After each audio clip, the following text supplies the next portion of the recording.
Assalamualaikum and hi everyone. Today we would like to present Seminar 2 on Capital Expenditure Analysis. Let me introduce you to the presenters today. We have Siti Hawa Sulaiman, Nur Imanina Azmi, me Nur Farhana Razi, Nurul Nadirah Khairul Imran and Diana Shahira Abdul Ghani. So these are the 4 subtopics to be presented in this seminar. First is on the definition of capital expenditure. Second, qualitative consideration. Third, synergistic effect. And lastly, environmental effect. So we go to the first subtopic, which is the definition of Capex. So what is Capex?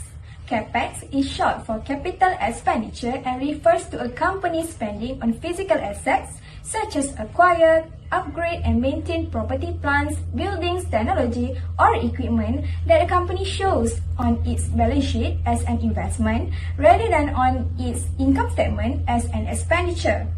Capex is often used to undertake new projects or investments by a company. Capex spending is important for companies to maintain existing property and equipment and invest in new technology and other assets for growth. Now we move to the second subtopic of qualitative consideration. But first, let's take a look on the definition of qualitative consideration. Qualitative consideration is the factor of decision outcomes that cannot be measured. Although numerical data is not used to measure them, qualitative factors are still incredibly influential because they represent the way the public perceives a business and its operations and how that perception can affect the bottom line. Assalamualaikum and hi, I am Nur Imanina binti Azmi and I will proceed with the factors of qualitative consideration in relation to the capital expenditure analysis. For the first factors of qualitative consideration is company's culture. Allocating some capital on improving the work culture can have a positive impact on employees' performance because they satisfied working in a good environment. For example, providing new office furniture and fringe benefits can boost employees' morale, result in greater productivity. For the second factors of qualitative consideration is political factors. Political factors could affect Capex decision by deciding on how business should be run through enforcing government policies. Political intervention may add risk factors and lead to a major loss. So managers need to be alert and always keep up to date with political factors. For example, the business needs to consider relevant government law before starting to build a factory to venture into a new type of a business or product line. Next factors of qualitative consideration is quality of product and services. Quality of input will directly impact the quality of output for the product or services produced. The management needs to have a balanced trade between performance and price possibility in order to maximize the investment. For example, buying low quality equipment or input will lead to sudden malfunction which can affect the quality of the product when preparing or serving the product for the end users. Okay, for the next factors of qualitative consideration is ethical consideration. Management needs to incorporate values of ethical consideration in their decision making. It is to enable them to evaluate the impact of capital investment decision in relation to the relevant stakeholders. For examples, in terms of employee safety, management needs to consider several safeguards that need to be implemented in capital budgeting, such as a relevant safety gears and masks. In terms of customer health, the output from capital investment decision will not be dangerous to customer health. For the fifth factors of qualitative consideration is social trends. How the views of society will change over time is a key qualitative consideration in Capex decisions. For example, the fabrics that are expected to be trendy 10 years from now must be considered when deciding on what types of garments to be used. Social trends also influence how many hours workers are willing to work in the future and what kinds of job they will be willing to do for a given salary, which also influences the best types of manufacturing facilities. For the next factors of qualitative consideration is environmental concern. All stakeholders have high concerns in protecting the environment. So company needs to allocate a reasonable amount of expenditure for this concern. Stakeholders are attracted to support a company which are good steward towards the environment. A company that emphasizes in environmental concern will have a good reputation amongst stakeholders. Competition is also one of the factors of qualitative consideration. This factor may affect the cash flow generated from a capital budgeting project due to the unanticipated action of the market competitors. For example, the competitors' unanticipated actions such as cost reduction in new production or sudden involvement in the market without warning can affect the budget. This type of qualitative factors has to be considered by managers and decision makers in capital investment decision. For the last factors of qualitative consideration in relation to the capital expenditure analysis is project specific. Project specific qualitative factors are factors that are directly related to the success or failure in the execution and the generated results of the capital budgeting project. Human errors done by managers in estimating the cash flow or discount rates need to be considered in any project. The execution time schedule issues, the availability and the prices of execution resources and materials are important and also needed to be considered in any project. Next, we go to the methods to perform a qualitative analysis. Performing a qualitative analysis can help a business determine strategic opportunities for growth. These are the steps to perform a qualitative analysis. First, make a list of factors that affect the company.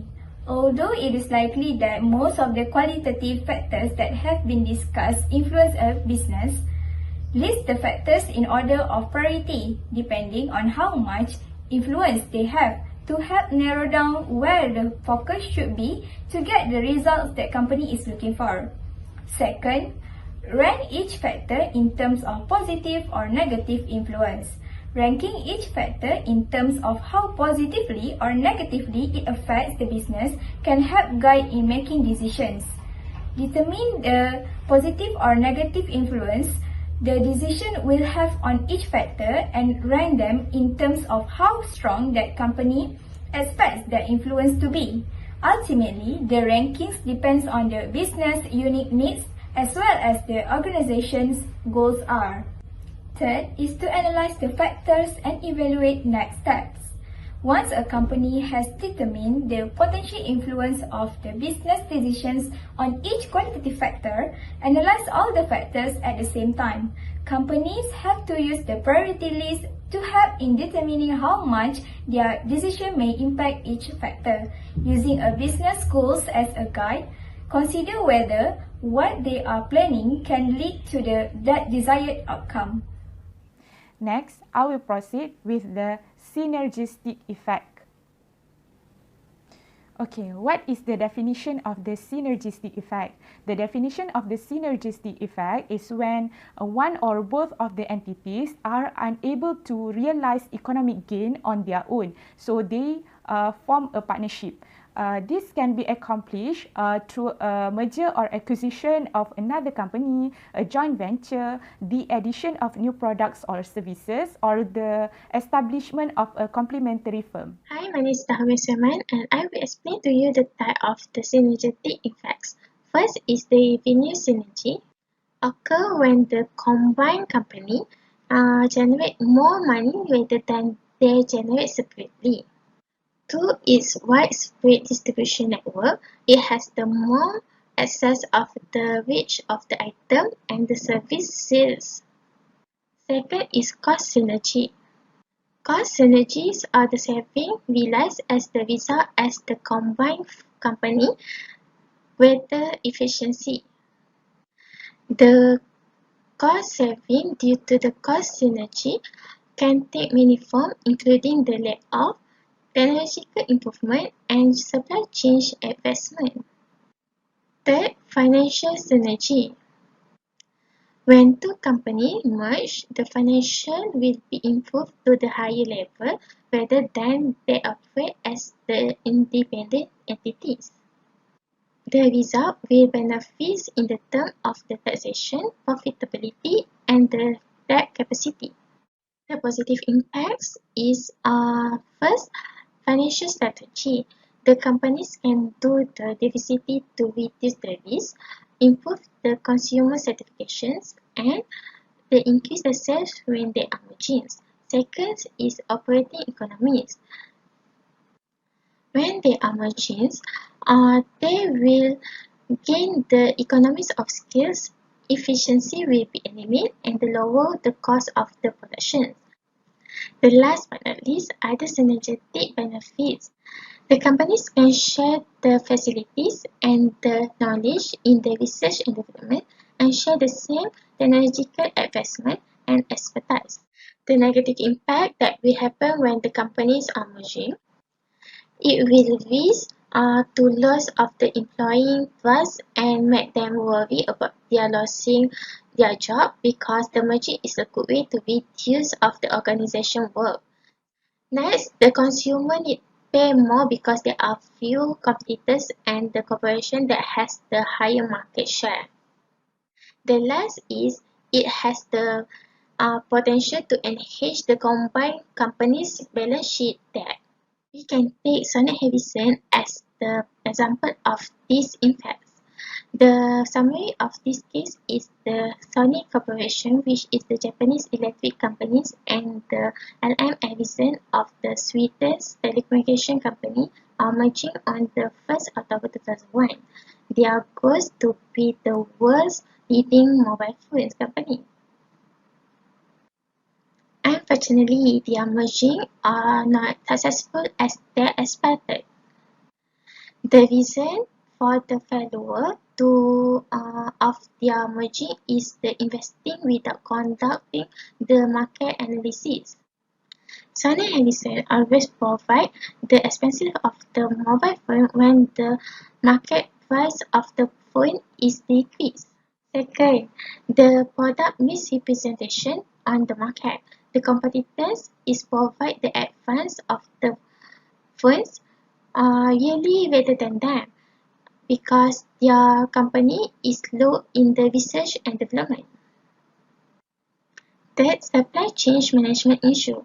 The Sony Ericsson efficiently outsourced its phone manufacturing to Singapore and it will cause the late delivery of the mobile phone. It will also cause of the late introduction of mobile phone in the public. Assalamualaikum warahmatullahi wabarakatuh. My name is Nurul Nadira binti Karul Imran. I will continue explaining about the next point, which is environmental effects.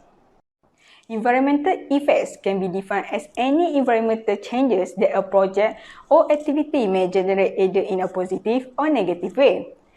Environmental effects can also affect the cost, timing, and ultimately the cash flows associated with potentially viable projects. As these environmental effects affect the investment decision, therefore it must be evaluated very early in the capital planning and approval process. Examples of environmental changes are changes in biodiversity, in means of the consequences changes to the functioning ecosystems such as climate changes and destruction of marine ecosystem, and also the changes of air and water quality. Next, we move to the types of environmental effects. There are three types of environmental effects which are direct, indirect, and cumulative. The direct effects exist when activity has a direct interaction with an economic, social, or environmental aspect, such as a discharge of any industry or effluent from an effluent treatment plant (ETP) from an industrial estate into a river can result in an increase in water toxin. The indirect effects are indirect products of the project but frequently the result of a convoluted process or also known as secondary or even third level impacts. The third one is cumulative effects, where the environmental changes induced by the combined influence of past, current and future human action and natural process. Next is the positive impacts of environmental effects according to the type of industry. For the manufacturing industry, the positive impact is the decrease of greenhouse gases.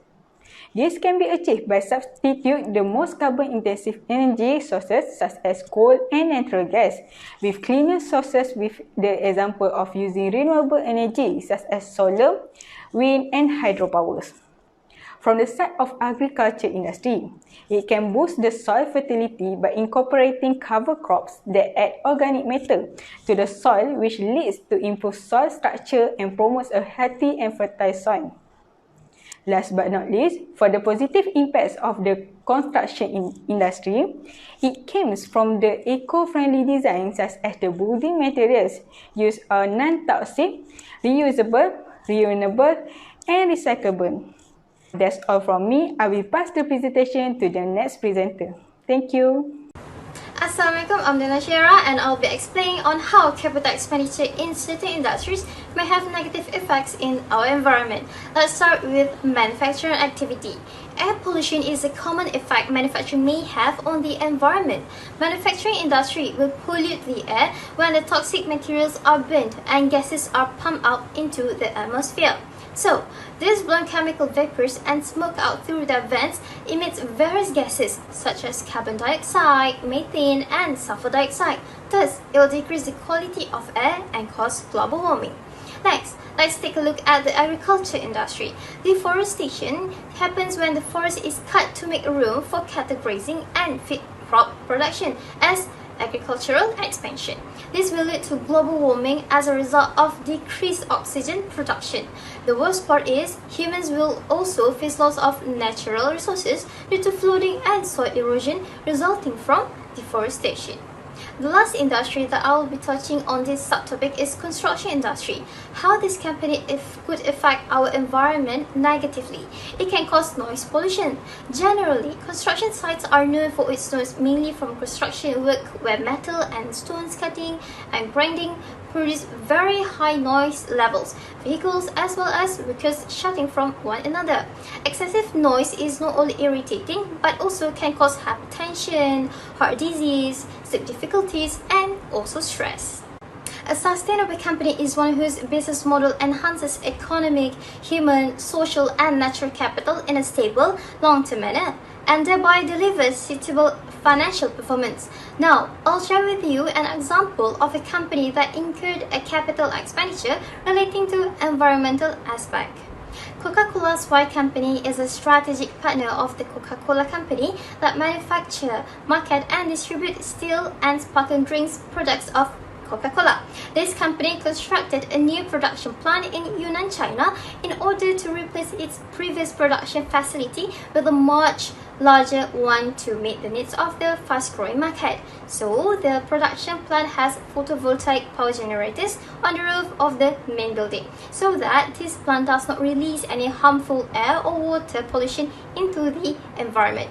The production plant also saves energy by using an intelligent lighting system and two-way heat protection glass. Since this production plant includes a rainwater collection facility for irrigation, street cleaning, as well as treated water is reused for restroom in the plant, it helps to conserve water.